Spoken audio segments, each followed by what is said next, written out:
The Rebel Capitalist Show.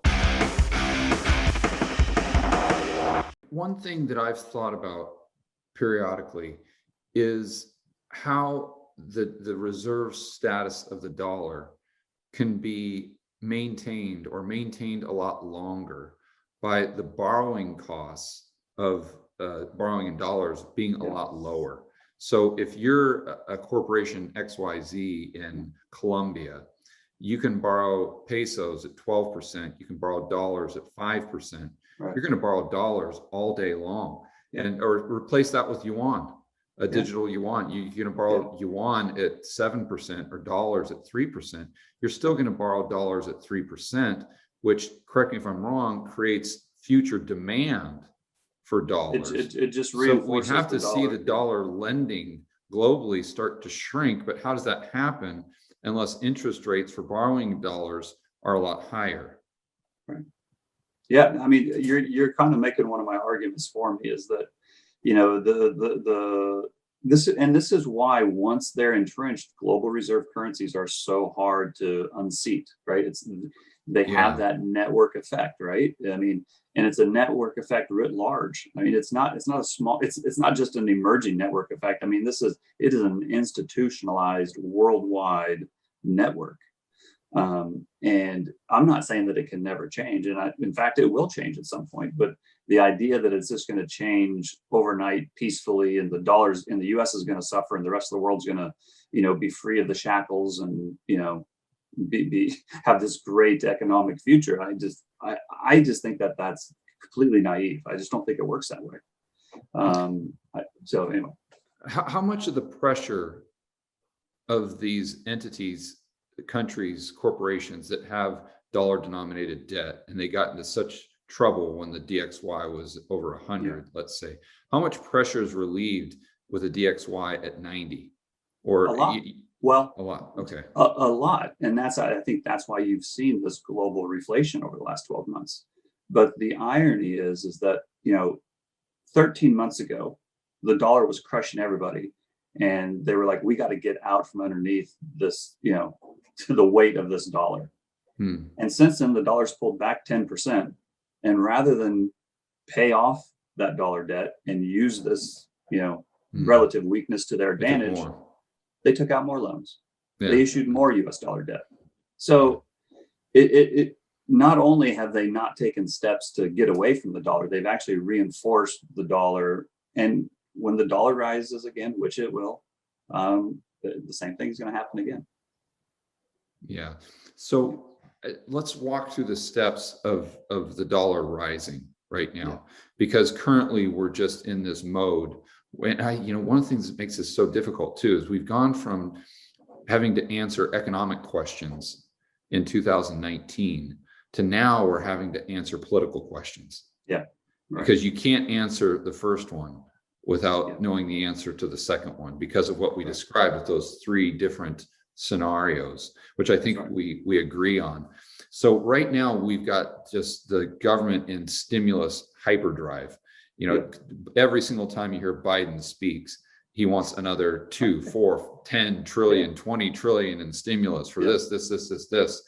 So with that going on in the background, how do we get the DXY up to 100 or 110? Or do you need to see kind of a pause with what's going on politically and the Fed monetizing the debt and the spending before you say, okay, we're off to the races with the dollar again? Well, here's what I think is interesting. And I'm going to answer your question. I'm not ignoring it, but I want to kind of build up to it. Is that because I think it's important to think, and I think people lose sight of this. Is that a year ago, you know, the Fed came out and the Treasury, you know, the government, they came out and said we're going to do all these things, and the dollar fell. You know, as they were saying we're going to do all these things, the dollar just fell. But the dollar right now is only slightly below where it was in September. So by September, they had only done a few of these many things they said they were going to do. But since September, we've had a Democrat get elected to the White House. We've had the Democrats take over Congress. We've had the blue wave. We've had a stimulus plan, 3 stimulus plans or 2, I lose track, 2 or 3 stimulus plans, an infrastructure bill, and, promises for more, the Fed saying over and over again, inflation's transitory. We're not taking our foot off the gas. We're not even thinking about raising rates. And the dollar hasn't fallen since all of that stuff has happened. Right? So think of if a year ago I told you that we're going to have 3 stimulus plans, an infrastructure bill, Democratic president, a blue wave, you think the dollar's going to fall, but it hasn't. Right. It fell ahead of that. It fell on the anticipation of that stuff happening, but it hasn't fallen since that actually happened. And so I said, and I'm not going to sit here and say the dollar can't go lower. It certainly can go lower. Anybody who thinks that they know for sure what's going to happen, and they tell you, you should just run the other way. And even if I don't care if it's me telling you this is certainly going to happen, don't listen to me either, because I don't know what's going to happen. What I do know is that, we are not the only ones in this situation, right? And I'm under no illusions that we're going to all of a sudden get religion and start being fiscally conservative. These stimulus plans are going to continue to come. We're going to continue to spend money. We're going to get another infrastructure bill, and it'll be bigger than the first one. We'll probably get more, STEM checks, But I don't necessarily think it will just be, easy. I think there will be, some political pushback along the way. But the other thing is that it's not just going to happen here. It's going to happen in Europe. It's going to happen in Japan. It's going to happen in China and Australia and Canada. I mean, I'll share this with you. I don't think many people realize this. Like if I were to tell you, the big thing when you start talking about losing currencies, losing values, you're monetizing the debt, right? Well, in Europe last year, they monetized 85% of central bank issuance last year. They monetized like 150% of Greek issuance, I think 125% of Spanish issuance.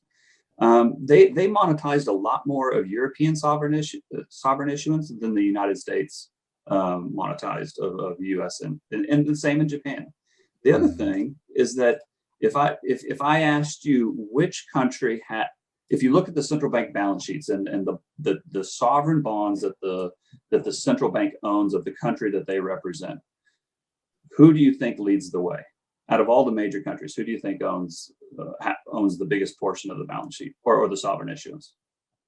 As far as the central banks, what's their balance sheet as far as what they own? If you look at all the sovereign issuance that a country has made, and then the percent that is now sitting on that central bank balance sheet. So the central bank's gone out and bought X% of total sovereign issuance. Well, Japan leads the way at 44%. So the central bank owns 44% of the outstanding JGBs.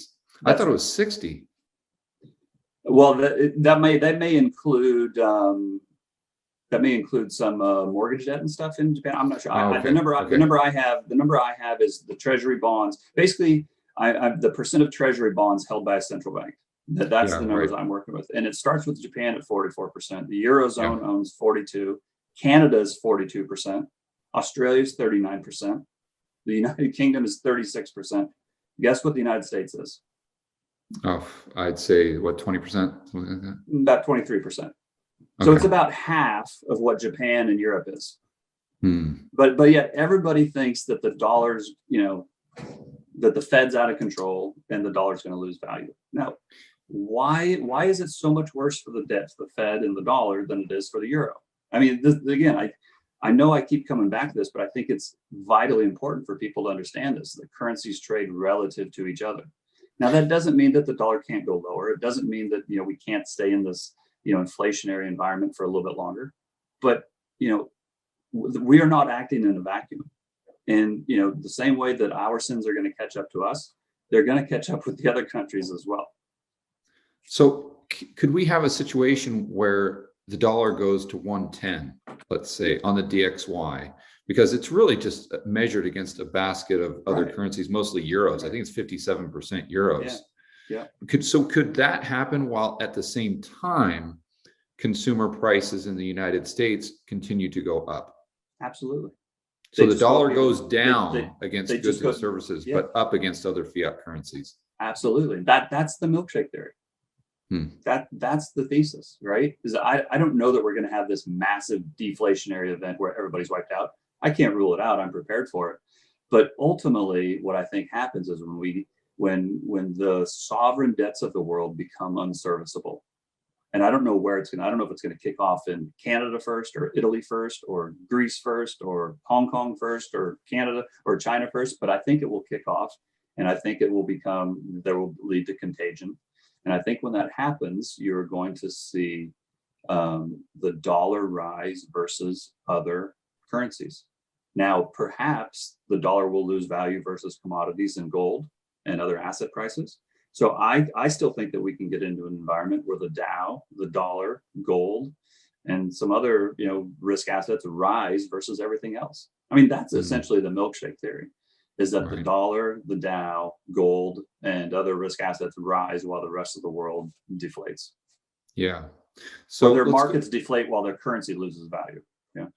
So I want to kind of add to the point you're making that all these things have happened, but yet the dollar is still hovering around, let's call it 91, 92 on the DXY. But also, I think we're running the largest trade deficits we've ever run. Yeah. So, you throw that into the mix. But do you think if we continue to run these huge trade deficits that just get bigger and bigger and bigger and bigger because we're paying people to stay home and not produce goods and services, that could alleviate some of the dollar problems outside of the United States, because there's more dollars getting out to the international system? It could for a while, and I think that's what they're trying to do, right? I think they're trying to keep the game going. Like it's central bankers and monetary authorities are masters at extending the game. But eventually you hit reality, right? Eventually, you look at exponential curves. Eventually, exponential curves turn over and just crash. Right. Eventually, the debts will get so big is that they will just implode on themselves. And again, I don't know if it takes 6 weeks, 6 months, or another 6 years. I don't think it'll take another 6 years, but nothing's impossible. But what I'm absolutely convinced that is not going to happen, and again, nothing is certain, but a lot of people think that we're going to have this global reset as the dollar loses value. I just don't think that that's the case. I think the dollar losing value extends the game. The dollar losing value reinforces the system as it currently exists, right? It's the dollar getting away from the monetary authorities and central bankers and rising and causing chaos, which causes the system to reset. Maybe that's the end game. Maybe the end game is the dollar getting so strong, creating asset price deflation while we've got consumer price inflation. But because the whole economy is so addicted to asset prices, it's just really built on asset prices. The Fed and the government can't have that because the economy is collapsing due to asset prices. Although, again, I just want to reiterate, consumer prices going up, but the dollar going up on the DXY, that they come in and say, we have to take control of the dollar. And the only way to do it is through a central bank digital currency. Very possible. I mean, essentially, that's what I think the system will reset as a result of the dollar getting stronger, not weaker.